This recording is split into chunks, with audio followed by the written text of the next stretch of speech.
I'm Chantel Johnson and welcome to my studio.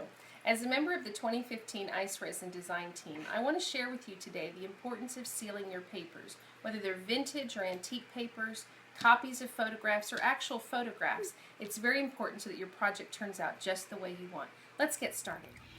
I want to show you the finished project that I did with these three pieces, but let me remind you again of the importance of sealing. This is the first image without it being sealed. It's murky and dark and you really can't even tell what the image is.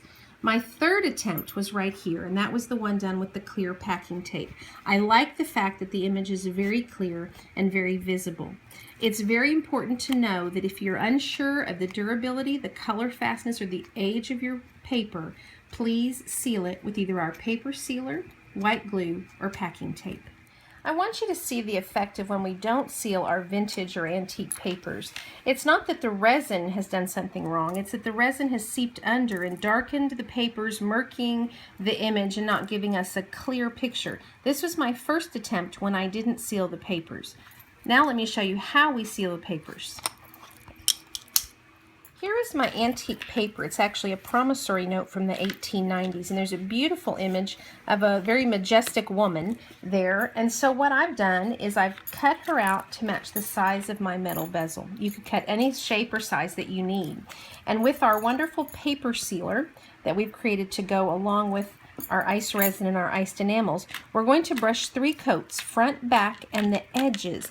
And the first coat we would brush in one direction.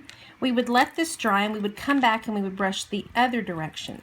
And you want to do this on the non-stick craft mat so that when you it will release easy, and that when you get ready to turn it over it won't stick. And a very key part are these edges, because resin can still seep up along the edges and to the back. You would do 3 coats of this. You could also do it on any copies that you made. This is a photograph of a dog that my friend just recently lost, and so we've made her a necklace that fits into this bezel. And since I've made the copy of her photograph, I would again take a small amount, it's a little bit too much on my brush, and I would continue to brush again the 3 coats in different directions. That would be one way to seal our photographs or our vintage papers. Let me show you another one. Our second way is with clear packing tape. This way is another way to seal the paper. So what I like to do is I unroll a section of tape longer than what I need, and I take it with the image that I want to be seen.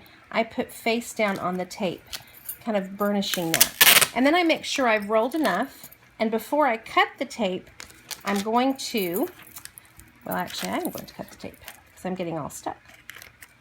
You cut an amount, and then you very gently fold it, creating kind of a sandwich of tape, burnishing it the front and the back, and then we're going to trim the edges so that it will fit into the bezel, making sure that you don't break the seal around the edges. If you think you have broken the seal, you can always go back with paper sealer or even white glue and brush the edges. The difference here is if you leave a little bit of the packing tape, the resin may turn that just a little bit of a darker color, but your images are wonderful. That would be another way to seal your paper. For further details on how to make this piece and other wonderful ice resin projects, please check out my blog, chanteljohnson.blogspot.com, or iceresin.com for more wonderful mixed media projects. Hope y'all have a great day.